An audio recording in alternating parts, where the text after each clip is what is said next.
बूढ़ी औरत, क्या तुम्हें लगता है कि यह गाय अपना कर्ज चुकाना चाहते हैं? जब आपको पैसों की जरूरत होती है तो यह गाय तुम्हें रोटी लाकर देगी। तुम्हें अपना पेट खुद ही भरना होगा, बड़ी मुश्किल से। फिर भी आप इस गाय के लिए अपनी रोटी बर्बाद कर रहे हो। जब भगवान स्वयं आपको भूखा रहने दे रहा है, आप इन जानवरों से चमत्कार की उम्मीद क्यों कर रहे हैं? कुछ लोग हंसने लगे, कुछ लोग सिर झुकाकर चले गए, लेकिन गोमती मुस्कुराए और शांत स्वर में बोले, जब समय अगर वह आएगा तो यह गाय सबको ले जाएगी। जैसे ही सूरज की पहली किरण गांव के मंदिर की सीढ़ियों पर गिरती, गोमती अपने कांपते हाथों से गाय को रोटी खिलाओ। वह गांव में अकेली रहती थी। उसका बेटा शहर में काम करता था और कभी कभार ही पैसे भेजता था। अभी भी अपनी छोटी सी पेंशन और खेती से प्राप्त अनाज से वह प्रतिदिन गाय की सेवा करती थी। कुछ लोग उसकी भक्ति का सम्मान करते थे, जबकि अन्य उसका मजाक उड़ाया गया। खास तौर पर साहूकार हरिराम ने, जो इसे बेकार मानते थे, अक्सर कहते थे कि गाय को रोटी खिलाने से कोई चमत्कार नहीं होगा। लेकिन गोमती बस मुस्कुराती रहती। गांव में अजीबो-गरीब घटनाएं होने लगीं। कुएं का पानी, फसलें सूखने लगी थीं, जानवर भी मरने लगे थे। बीमार पड़ना। मंदिर के पुजारी साहूकार चिंतित था, लेकिन साहूकार चिंतित नहीं था। उन्होंने इसे अंधविश्वास बताकर खारिज कर दिया। तभी एक रात गांव में सनसनी फैल गई। एक बड़ा सांप मंदिर की सीढ़ियों पर आकर बैठ गया। लोग डरे हुए थे, लेकिन किसी में इसे हटाने का साहस नहीं था। सुबह होते होते यह खबर पूरे गांव में फैल गई। कुछ लोग इसे दैवीय संकेत मान रहे थे और कुछ इसे सामान्य बात मान रहे थे, घटना। लेकिन महाजन हरिराम ने गुस्से में ऐसा कह दिया, यह सब बकवास है, किसी को बुलाओ, इसे भगाओ। तभी लोगों ने देखा कि वही गाय जो गोमती जिसे रोज रोटी खिलाती थी, सांप के पास जाकर खड़ी हो गई। आश्चर्य की बात यह थी कि सांप वह किसी को नुकसान पहुंचाए बिना वहां से चला गया। गांव वाले यह देखकर हैरान रह गए। हरिराम, जो अब तक इसे अंधविश्वास मानते थे, तभी भीड़ में से एक संत आगे आए। उसने हरिराम से कहा, गाय तो मां है, अगर वह चाहेगी तो अपने बच्चों की रक्षा नहीं कर सकती? तो कौन? संत की बातें सुनकर हरिराम और उसके भाई ने कहा। गांव वाले सोचने लगे। तब महाजन बोले, हे महर्षि, कृपया हमें विस्तार से समझाएं। संत मुस्कुराए और बोले, मैं तुम्हें सब बताऊंगा, गौ माता की एक महत्वपूर्ण कहानी। यह कहकर संत ने कथा प्रारंभ की। गाय की सेवा करके इसे रोटी खिलाने से अद्भुत फल मिलते हैं। इसके विभिन्न भाग रोग नष्ट हो जाते हैं। इसको प्रणाम करने से अपार पुण्य की प्राप्ति होती है। गौ माता की कृपा से मनुष्य के जीवन में सुख समृद्धि आती है। महर्षि आगे कहते हैं कि एक बार देवर्षि नारद भगवान श्री कृष्ण से मिलने के लिए द्वारका पहुंचे। भगवान को प्रणाम किया। श्री कृष्ण प्रसन्न हुए और बोले, हे देवर्षि, आपका स्वागत है। आज द्वारका आने का क्या कारण है? नारद जी मुस्कुराए और बोले, प्रभु, आप तो सर्वज्ञ हैं, फिर भी यदि आप मुझे इजाजत दें तो मैं एक प्रश्न पूछना चाहूंगा। भगवान श्री कृष्ण ने कहा, बिना किसी संकोच के पूछो। तब नारद जी ने कहा, प्रभु, पृथ्वी पर विचरण करते समय मैंने एक विचित्र दृश्य देखा। कुछ लोग गाय की पूजा कर रहे थे, जबकि कुछ क्रूर लोग उन पर अत्याचार कर रहे थे। यह देखकर मेरा हृदय दुखी हो गया। मैं जानने को उत्सुक हूं, गाय की सेवा करने वाले को क्या फल मिलता है और जो पापी उन्हें सताता है उसका क्या परिणाम होता है? भगवान श्री कृष्ण मुस्कुराते हुए उत्तर दिया, हे देवर्षि, आपका प्रश्न बहुत ही महत्वपूर्ण। जो गायों को परेशान करता है नरक में कठोर दंड भोगता है, किंतु जो भक्ति भाव से उनकी सेवा करता है उत्तम लोकों को प्राप्त करता है। गाय की सेवा करने से इस संसार में ही नहीं अपितु परलोक में भी अद्भुत फल मिलते हैं। मैं तुम्हें एक कहानी के माध्यम से इसका रहस्य समझाऊंगा। श्री कृष्ण ने आगे कहा, जो कोई भी इस कथा को सुनता है, ध्यान पूर्वक इसका प्रचार प्रसार करें, उसके सारे पाप नष्ट हो जाते हैं, धन धान्य पाता है और मृत्यु के पश्चात उसे मेरे परम धाम गोलोक में स्थान मिलता है।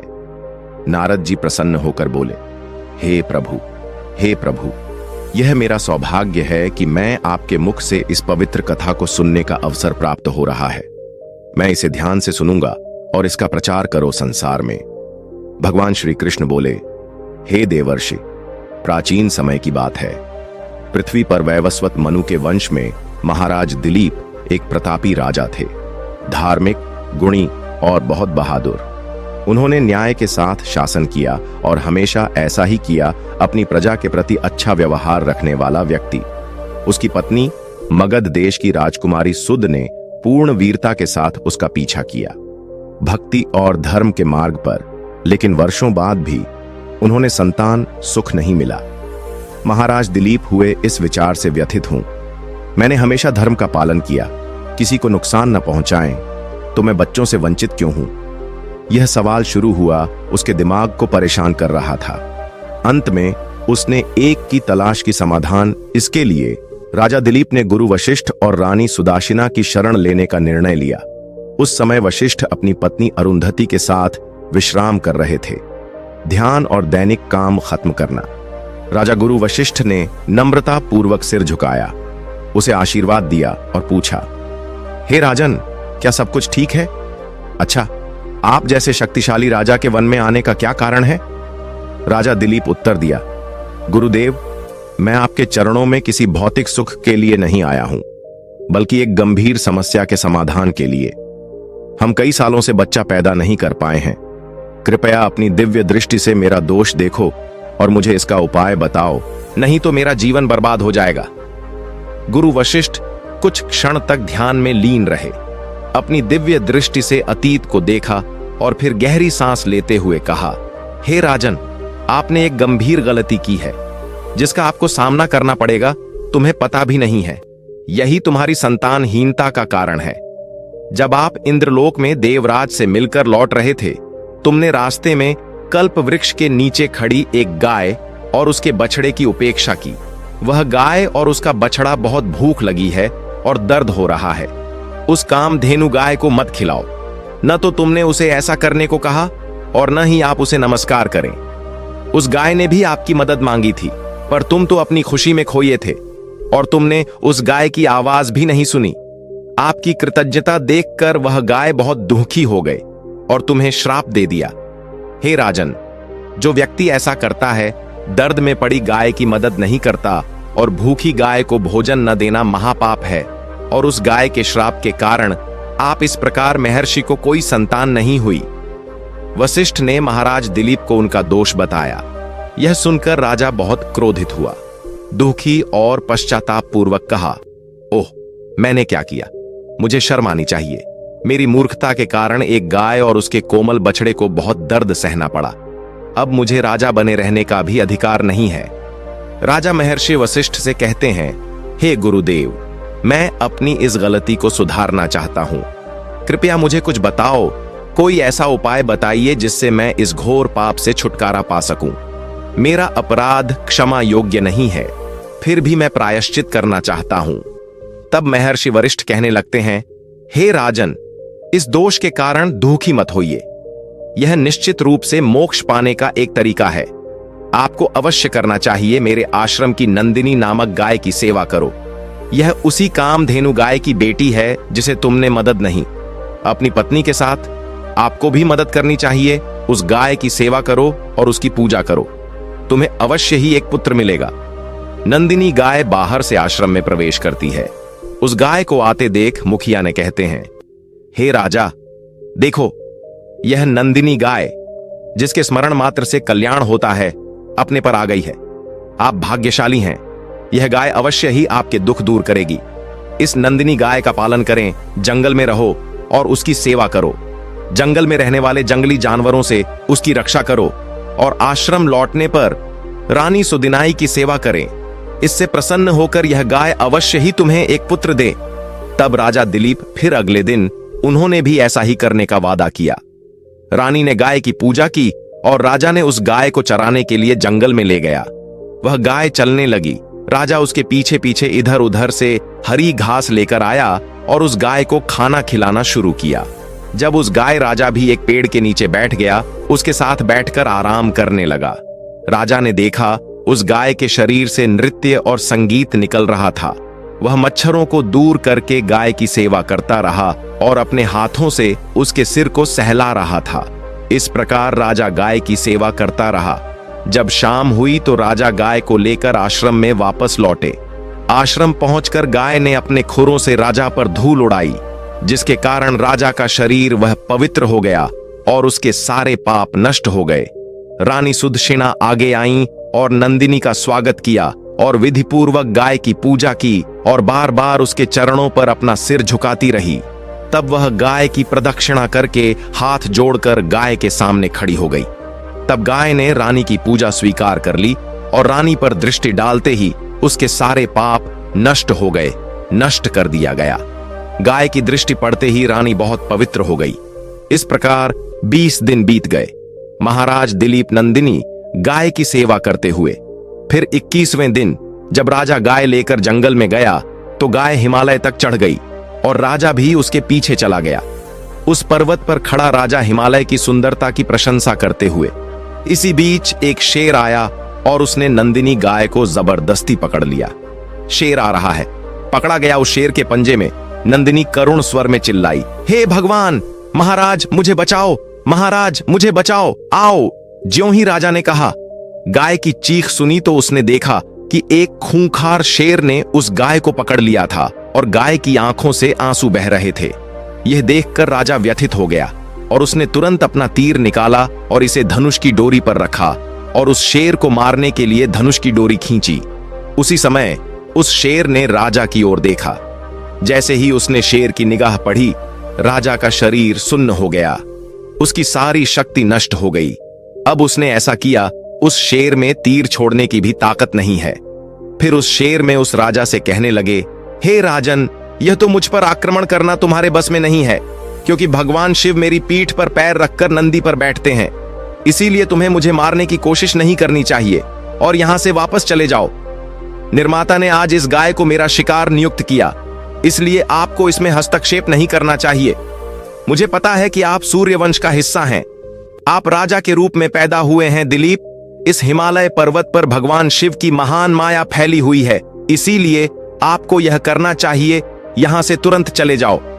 तब राजा कहने लगा, हे मृगराज, इस गाय को मत मारो। यह नंदिनी गाय है जो सभी पापों की पूर्ति करती है। महर्षि वशिष्ठ जी की समस्त मनोकामनाएं पूर्ण करें। उसे मार, तुम महापाप करोगे। गुरुदेव ने आदेश दिया है, मुझे इस गाय की रक्षा और सेवा करनी है। इस गाय का एक बछड़ा भी है जो मैं घर पर इसका इंतजार कर रहा हूं। इस गाय को मरने के लिए नहीं छोड़ा जा सकता। आप ही हैं भगवान शिव का सेवक, इसीलिए इसे मेरे लिए इस गाय को आपके हाथों से छुड़ाना असंभव है। इसीलिए हे मृगराज, मैं आपसे प्रार्थना करता हूं कि इस गाय को जीवन दे दो। इस गाय के बदले में मैं अपना शरीर तुम्हें सौंपता हूं, जो आपकी भूख को संतुष्ट करेगा, और इस गाय की रक्षा करो और मेरा वादा है कि भी पूरी होगी। गोरक्षा के लिए अपने प्राणों का बलिदान देकर मैं महान गति प्राप्त करूंगा। यह कहकर राजा ने कहा, वह उस शेर के सामने हाथ जोड़कर और आंखें बंद करके बैठ गया। तभी अचानक राजा को एक आवाज सुनाई दी, बेटा उठो, मैं तुम्हारी सेवा से बहुत खुश हूं। यह सुनकर राजा ने वह उठ खड़ा हुआ और अपने शेर की ओर चलने लगा। उसने सामने गाय की ओर देखा और शेर कहीं नजर नहीं आया। तब नंदिनी गाय ने राजा दिलीप से कहा, हे राजन, मैंने अपनी माया से सिंह का रूप धारण करके आपकी परीक्षा ली है। यमराज भी मुझे पकड़ने के बारे में नहीं सोच सकते। आप मेरी रक्षा के लिए अपनी जान देने को तैयार थे, इसीलिए मैं तुमसे बहुत प्रसन्न हूं। अब मुझसे कोई वरदान मांगो, अपनी इच्छा बताओ, मैं अवश्य करूंगा। राजा दिलीप ने कहा, हे गौ माता, आप तो जानती ही होंगी कि मेरे मन में क्या इच्छा है। कृपया मुझे एक पुत्र दीजिए, मेरी तो बस यही इच्छा है। तब नंदिनी ने कहा, गाय बोली, हे बेटा, मेरा दूध एक पत्ते के कटोरे में ले लो और इसे पी लो। यह तुम्हें देगा, तुम बहुत बुद्धिमान और गुणी पुत्र हो। राजा दिलीप ने कहा, हे माता, इस समय मैं आपके मधुर वचन सुनकर संतुष्ट हो रहा हूं। अब तुम मेरे साथ आओ, आश्रम में आओ, मैं तुम्हारी पूजा करूंगा और अपने अनुष्ठान पूरे करो और अपना अमृत समान दूध पी लो। उसके बाद राजा दिलीप गाय को आश्रम ले गए। आश्रम पहुंचकर उन्होंने रानी सुदिनाई की पूजा की। तब गाय बोली, हे रानी, मेरी पीठ छुओ, इससे आप बहुत बुद्धिमान, मजबूत और विद्वान हैं। पुत्र प्राप्ति के लिए महारानी गाय की पीठ को छुआ। महाराज और महारानी ने विधिवत गाय की पूजा की और उसके अमृत समान दूध को प्रसाद के रूप में ग्रहण किया। उनकी प्रसन्नता देखकर महर्षि वशिष्ठ बोले, हे राजन, यह गाय तुम दोनों से खुश है, मनोकामनाएं अवश्य पूरी होंगी। गाय की सेवा करता है, उसे खिलाता है, जो इसकी परिक्रमा करता है उसकी सभी इच्छाएं पूरी होती हैं। जो कोई गाय की रक्षा करता है कभी दुर्भाग्य का सामना नहीं करना पड़ता। मृत्यु के पश्चात यह गोलोक में जाता है और मोक्ष प्राप्त करता है। भगवान श्री कृष्ण के साक्षात दर्शन का सौभाग्य प्राप्त हुआ। तब भगवान श्री कृष्ण बोले, हे देवर्ष, इस प्रकार से गौ सेवा करके महाराज दिलीप एक पुत्र हुआ जिसका नाम रघु रखा गया। सूर्यवंश नाम इस धरती पर प्रसिद्ध हुआ और बाद में उसका यह वंश रघुवंश के नाम से प्रसिद्ध हुआ। कहा कि आप सभी को भी प्रतिदिन गाय की सेवा करनी चाहिए। गाय को रोज रोटी खिलाएं, गाय की रक्षा करें। गांव वालों को समझ आ गया कि ये सभी सकारात्मक परिवर्तन गोमती की भक्ति और सेवा के कारण हुए हैं। महाजन हरिराम, जो अब तक तो मजाक उड़ाते थे, सबसे पहले तो उन्होंने गोमती के पास आए और हाथ जोड़कर बोले, मुझे माफ करें, मुझे नहीं पता था कि यह सेवा इतना शक्तिशाली हो सकता है। अब गांव के लोग गोमाता की तरह गौमाता को भी रोटी खिलाना शुरू कर दिया और जल्द ही उन्हें इसके 8 अद्भुत पहलुओं का एहसास हुआ। गाय से जुड़े 8 लाभ इसे इस प्रकार समझा जा सकता है। प्रथम, गाय का दूध शुद्ध और पौष्टिक माना जाता है। इसके सेवन से शरीर में ऊर्जा बनी रहती है और विभिन्न बीमारियों से बचाव होता है। इसे भक्तिपूर्वक पीने से शरीर स्वस्थ रहता है। दूसरा लाभ, शारीरिक और गाय के शरीर के खास हिस्सों जैसे कूबड़ को छूने से मानसिक दोष दूर होते हैं। इसे धार्मिक दृष्टि से भी महत्वपूर्ण माना जाता है। वह कार्य जो व्यक्ति को मानसिक शांति और सकारात्मकता प्रदान करता है। तीसरा लाभ, गाय का दान बहुत पुण्य माना जाता है। इसका दान करने से व्यक्ति के सभी पाप नष्ट हो जाता है और वह पुण्य का भागी बन जाता है। इसके अलावा यह वैतरणी नदी को पार करने के समान माना जाता है, जीवन की कठिनाइयों से मुक्ति का प्रतीक है। चौथा, जो महिलाएं प्रतिदिन गाय को रोटी खिलाती हैं उन्हें लाभ मिलता है। उनके जीवन में सौभाग्य की कामना करता हूं। काम को शुभ माना जाता है और यह घर में सुख शांति बनी रहती है। पांचवां लाभ, गाय की रक्षा, पूजा और उसे खिलाना बहुत ही पुण्य का काम है। पुण्य यह व्यक्ति को धन, सुख और समृद्धि प्रदान करता है। और छठा लाभ, गाय की पूजा करने से सभी प्रकार के पाप नष्ट हो जाते हैं।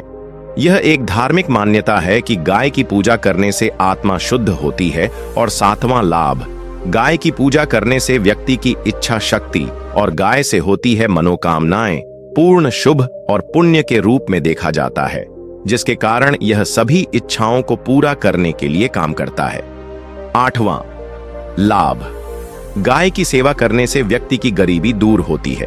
उनका मानना था कि पूजा अर्चना करना, गाय की देखभाल करने से जीवन में समृद्धि और खुशियां आती हैं। दोस्तों, आपको ये कहानी कैसी लगी हमें कमेंट करके जरूर बताएं। अगर आपको जानकारी पसंद आई हो तो वीडियो को लाइक करें, कमेंट में जय गौ माता जरूर लिखें और चैनल को भी सब्सक्राइब करें। आप सभी को धन्यवाद।